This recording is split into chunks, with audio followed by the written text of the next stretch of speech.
Ever try to have a discussion about a piece of text with your students? Sometimes it goes really, really well, and other times it's a complete disaster. We've all been there. But the good news is that with a little bit of time, patience, and instruction, your students can do really well in academic discussions, and that's what we're going to talk about in this video. All right, so we've all been there and run into the challenges of having good discussions about a piece of text. So some of the common struggles that you've likely run into are things like, how do I get the quiet kids to talk? How do I get the talkative ones to talk less and listen more? How do I get all of my students in general to listen better? And how do I get my students to connect and build off of each other's ideas, right? That's just a starter list, right? That list goes on and on and on and on and on. Right now, think about what are some of the struggles that you've had with generating or getting your students to participate well in these kinds of discussions, and head on down to the comments and let me know so we can keep talking about it further. But like I said in the intro, the good news is that with some time, patience, and instruction, your students can participate really well in discussions, right? It just takes practice, right? That at the end of the day, that's all that it takes. And so if you want your students to succeed in discussions, you've got to teach them what to do. Now, this is going to take, like I've been saying, time, like think 2-3 months, okay? You got to be really patient here. But eventually, they're going to be engaging in these discussions without needing your regular supervision or reminders about what to do. And there are a number of ways that you can structure discussions and set them up to teach your students how to be, successful. So here are some things that I want you to think about. So if, for example, I want to make sure that, all of my students are speaking, right? I kind of want to get at this idea of getting the quiet students to talk more and maybe the talkative ones to talk a little bit less, right? I want to get students in small groups and they're all going to talk to some degree, okay? So some common strategies that you can do here. Have students come to a small group with notes about what to discuss. Have them show up with ideas about what they want to say. So they're not sitting there saying, I don't know, right? That's what we want to avoid. Ask each student to speak to their group for a specified amount of time, right? It doesn't have to be a minimum. So usually I don't cap it at a minimum. I don't say talk for at least 30 seconds or talk for at least a minute. But I tend to cap it at a maximum, right? No more than 2 minutes, for example. And so what that does is everybody's talking, they're saying something, but the quieter students, maybe shyer, more reserved students, or students who don't feel confident in their answer, they don't have to think, oh my gosh, I have to fill up a minute, I have to fill up 2 minutes. They just have to say something.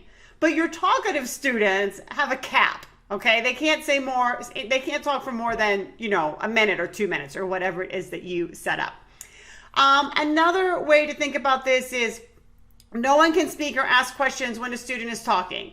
When somebody in that group is talking, you can listen, you can take notes. That's it until they're finished, right? So keeping that with the previous idea, right? If I say, okay, every student needs to talk, we're going to go around a circle in your group and every student's going to talk for no more, we'll say, than a minute.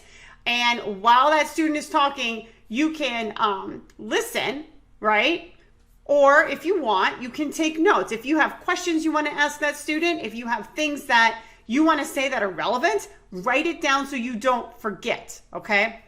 And so then what happens next, right? Each student takes a turn speaking, everybody's listening, everybody's writing notes about things they want to say or questions they want to ask, but when student A is done, student B then starts talking, right? It's not, okay, now we're all going to start asking questions or adding our own thoughts. It's just that student B gets to talk.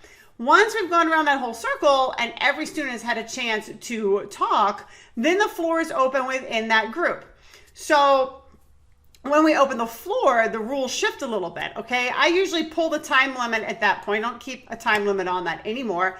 Everybody's had a chance to talk about the topic.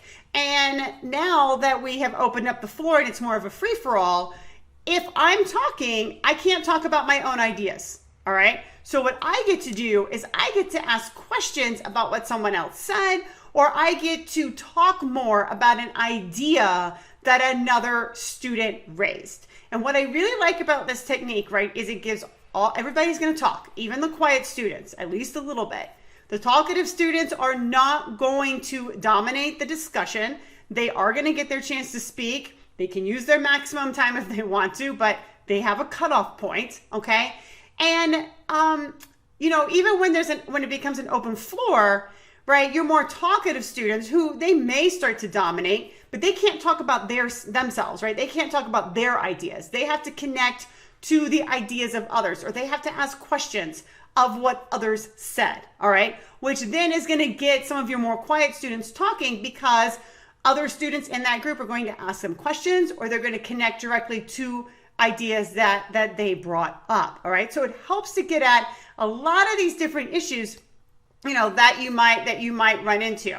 Now, there's other things that you can do. I'm going to have some links pop up here, right? You can use structured buzz groups to improve discussion, or I'm going to have some cards start popping up. You can, if you've got students sort of saying incorrect things, what do you do about that, right? So I'm going to have a card pop up to talk to you about what to do when students are participating in discussions and their information is incorrect. But head on down to the comments.